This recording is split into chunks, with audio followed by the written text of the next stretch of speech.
আমরা ধন্যবাদ জানাবো আমাদের কলকাতা সিটি বাবুকে এবং আমার থানার দায়িত্বশীল পুলিশ অফিসারদের। কারণটা হলো এই, উনি যে কথাটা বলেছে, শাসকে থাকলে কেস দিতে গেলে মানে তার হিম্মত লাগে, তার ক্ষমতা লাগে, সেই দিকে তাকিয়ে থেকে সাধারণ মানুষ তথা অনেক বিরোধী দলের লোক কেস করতে গেলে অফিসাররা কেস নেয়নি ওই বাবুর কথা শুনে, কিন্তু পাপ কখনো বাপকে ছাড়ে না।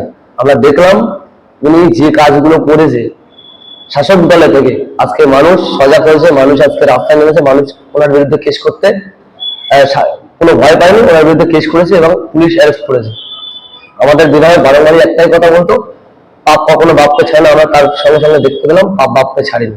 সেই কারণে আমরা এতটুকু বলতে চাই, এখনো যারা শাসকে আছেন বর্তমানে তারাও ওনাকে দেখে শিক্ষা নেবেন। কারণটা হলে অনেক জায়গায় আমরা দেখতে পাচ্ছি অনেক কিছু বলা হচ্ছে, কিন্তু দুদিন পরে যদি আপনার সরকারও না থাকে, কিন্তু এই অফিসার এই পুলিশ কিন্তু আপনার সঙ্গে ওই ব্যবহারটাই করবে। সেই জন্য বলবো সৌজন্যতার রাজনীতি করুন, একে অপরের সঙ্গে মিলিতভাবে রাজনীতি করুন, কোনো ডিবেট রাজনীতি করার দরকার নেই।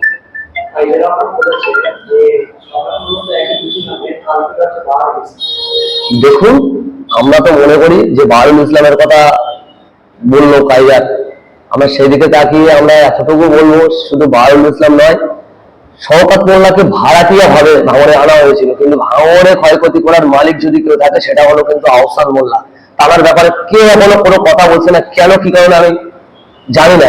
কারণ ভাঙড়ে যেভাবে অত্যাচার করেছে ভাঙড় 1 এবং 2, এবং আমরা যতটুকু জানি রাজ্জাক খুনের সঙ্গে জড়িত, তানাকে কেন পুলিশ এখনো অ্যারেস্ট করছে না এবং তানাকে কেন খোলামেলা ছেড়ে রাখা হয়েছে, এখানে প্রশ্ন থেকে যায়।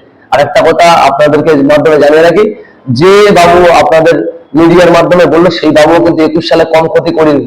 সে বাবুরও বলে রাখা দরকার যে 21 সাল থেকে আপনি 23 সাল পর্যন্ত কম ক্ষতি করেননি। সেই দিকে তাকিয়ে থেকে যারা অন্যায়ের সঙ্গে সাথ দিয়েছে বা অন্যায় করেছে, প্রশাসন যাচাই করছে। আগামী দিন আরো মানে আমরা দেখতে চাই যে যারা এইসব অন্যায়ের সঙ্গে ঘর জোর ভাঙচুর থেকে শুরু করে মার্ডার থেকে শুরু করে এই ঝগড়া ঝামেলা থেকে শুরু করে যারা জড়িত আছে তাদেরকে যেন অবিলম্বে অ্যারেস্ট করা হয়।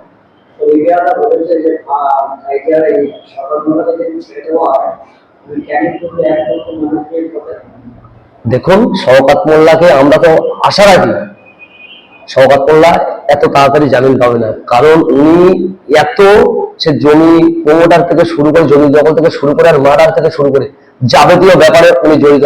দেখছিলাম রিসেন্টলি ধর্ষণ কেসেরও আসামি, সেই ধর্ষণ কেসও আমার থানাটা পিসিতে নিয়েছে। শুধু ওটাই নয়, এমন কোনো অন্যায় কাজ নেই যে শওকত মোল্লা করেনি। সেদিকে তাকিয়ে থেকে শুধু যিনি বললো এই কথা টানার পর্যবেক্ষণে আমরা আমার দলগতভাবে আমরাও এই কথা বলতে চাই, উনি যদি জামিন পায় আমরা আমাদের দলের পক্ষ থেকে আমরা বৃহত্তম আন্দোলন করবো।